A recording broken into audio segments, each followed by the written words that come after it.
7வது அதிகாரத்தில் வாசிக்கிறது போல திருமணமான ஸ்திரீ இடத்துல போய் தொடர்பு கொண்டு கள்ள தொடரும். அவனுக்கு திருமணத்தில் கிடைக்க வேண்டிய அந்த எல்லாமே கிடச்சிட்டு தான் நினைப்போம். அவனுக்கு ஒன்றும் இல்லை, சாபம் தான் அது. சரீர வேதனை அடையும், சரீரம் நாசமாக போகும். உன் தோட்டத்தை நீ பாதுகாக்க முடியாமல் போய் உன் தோட்டத்துக்குள்ளே வேறு களவாளிகள் உள்ளே புகர ஆரம்பிக்கும். யோபு 31 அப்படி தான் சொல்லுகிறது. நான் வேறொருவன் மனைவின் மீது சார்ந்தால் என் மனைவின் மீது வேறொருவன் சாய்வானாக. யோபு 31 அதிகாரம் வாசித்து பாருங்க. கண்களோடு உடன்படிக்கை பண்ணின நான் ஒரு கன்னியின் மீது நினைவாக இருப்பது எப்படி? அப்படி செய்வேன் என்றால் சர்வலோரிடத்தில் சுதந்திரம் எனக்கு கிடைக்குமோ என்று எழுதப்பட்டிருக்கிறது.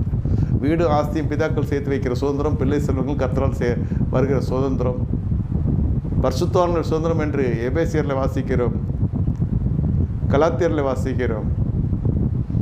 இந்த சுதந்திரங்கள் எல்லாம் இது நாசமாயிட்டு, சரீரம் போய் வேசித்தன்றில் ஈடுபட்டோம். அதனால தான் சில திருமணங்கள் எல்லாம் திருமணத்துக்கு பிறகு